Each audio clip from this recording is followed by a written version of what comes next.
Okay, today I'll be showing you the proof of the product rule by logarithmic differentiation. Alright, this video is a part of a two-video series on the proof of product rule. Alright, this first video will actually focus on the proof of product rule via your logarithmic differentiation, whereas in the second video later, I will show you how to prove your product rule via your definition of derivative. Alright, so if you are an O-level or A-level student, I'm sure you'll be very familiar with the product rule. Alright, you have seen it in your textbooks, in your notes, and even apply it in your class practices and exams. Alright, so what is product rule?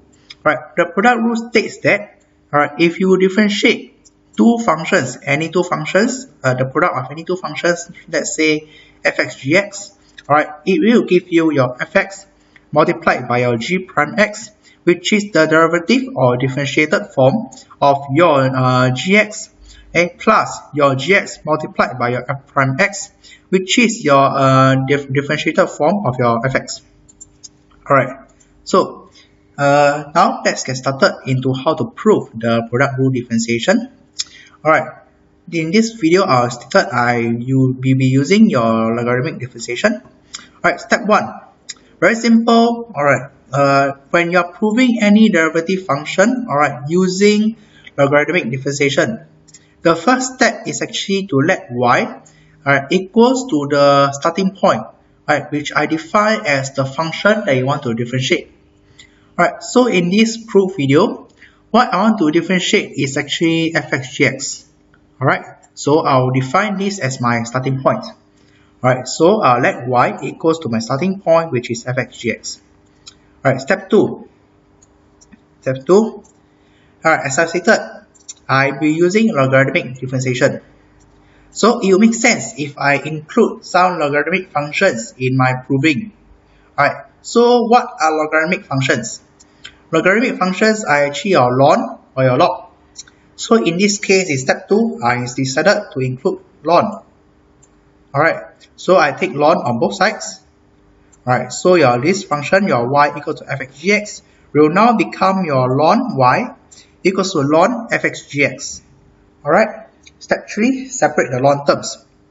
Alright, so in your O-level syllabus, I'm sure you have been taught that if you are given any two functions, fx and gx, the product of their ln terms is equal to the sum of their ln terms. Meaning, if you have ln fx-gx, it is actually equal to your ln fx plus ln gx. Alright, so same thing, the ln fx-gx will become my ln fx plus ln gx. Alright, step 4, I'll differentiate both sides with respect to x. Alright, so in this part, my d dx is actually for both the ln fx and ln gx.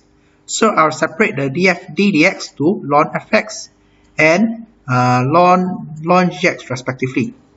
Alright, this part very simple, very self-explanatory. Step 5, I'll be using implicit differentiation and logarithmic differentiation. Okay, why implicit differentiation? Alright, as you have seen in the LHS, I am differentiating with respect to x, from d dx respect to x. But in my LHS, I have a y function. Alright, I have a y function. So I have to use implicit differentiation to take out my dy dx, as I'll show you in the next step. Alright, so I'll differentiate my ln y. Alright, some recap here. If you differentiate ln fx, it will become f prime x as the numerator and fx as the denominator. Alright, so if I differentiate ln y, I'll have 1 over y, where 1 is my numerator and my y is actually your fx. Alright, so when I differentiate y, I'll get dy dx. Alright, so I'll differentiate my RHS now. Differentiate ln fx. Alright, my numerator is my f prime x, denominator fx. So differentiate ln fx become f prime x over fx. Differentiate ln gx become g prime x over gx. Step 6. Alright, you have seen in step 5, alright, you have two different denominator, fx and gx. So in step 6, I'll need to establish a common denominator. Alright, so which is fx, gx together. Alright, so looking at this function right here. Alright, what I'm lacking in the denominator is my gx. So I'll multiply gx to my f prime x to become your f prime x dot gx. In this function, alright, over here, I'm lacking fx in my denominator. So I'll be multiplying my fx to the g prime x to become your g prime x dot fx. Alright, now we have established a common denominator, which is my fx gx. So the very last step, I'll divide the RHS by 1 over y. Why? Okay, in step 6, you have seen the RHS contain of dy dx. But do you also see that there is actually a 1 over y being multiplied to it?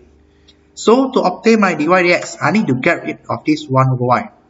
So how do we get rid of it? We divide both sides by 1 over y. Alright, which is actually made very simple if we multiply y to my RHS, as I stated in this step 7. Alright, as I stated earlier, I let y, alright, be equals to fx gx. So I make some substitution. Okay, my y will become my fx gx. And do notice that the denominator actually consists of fx gx. So this and this will cancel out, giving you only f prime x gx plus g prime x fx, which is the product rule differentiation. Alright, so that marks the end of this proving video. Alright.